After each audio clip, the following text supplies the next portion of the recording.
দিন, দুপুর, রাত্রির আমার দোকানে সবথেকে বেশি যেটা সেল হয় সেটা হলো চকলেট মুস।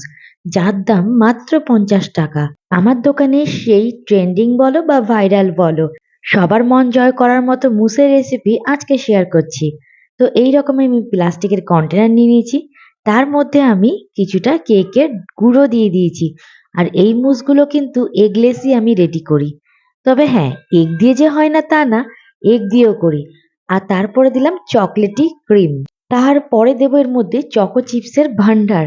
চকলেটি চিপস হোক বা হোয়াইট চকো চিপস হোক, এই ক্রাঞ্চি ক্রাঞ্চি ব্যাপারটা সবারই কিন্তু কম বেশি ভালো লাগে। তার উপরে এখানটায় আমি দিয়ে দিলাম আবারও কেকের ডাস্ট। কেকের যে গুঁড়োটা দিয়েছি তার উপরে আগের বারও কিন্তু একটা আইটেম দিয়েছি, কিন্তু তোমাদের সাথে সেটা শেয়ার করতে ভুলে গেছি। চলো এইবার তোমাদের বলে দিচ্ছি, হোমমেড চকলেট ট্রাফেল। হোমমেড কেন বললাম তার একটা কারণ আছে। কারণ এটাই, অনেকে কিন্তু এইরকম মুসের ওপরে রেডিমেড চকো সিরাপ যেটা পাওয়া যায় সেটাই ব্যবহার করে, বাট আমার কাছে সেটা একদমই পছন্দ হয় না। তাই আমি কিন্তু এর জন্য আলাদা করে একটু লিকুইডই চকলেট সিরাপ বলো বা ট্রাফেল বলো সেটা বাড়িতেই বানিয়ে নিই। তো ভিডিওটা তোমাদের কতটা ভালো লাগলো প্লিজ কমেন্ট করে জানিও। ভিডিওটা ভালো লাগলে প্লিজ লাইক, শেয়ার, সাবস্ক্রাইব। আর ইউটিউবে দেখলে অবশ্যই পেজটাকে ফলো করে পাশে থেকো। সবাই ভালো থেকো, সাবধানে থেকো। হর হর মহাদেব।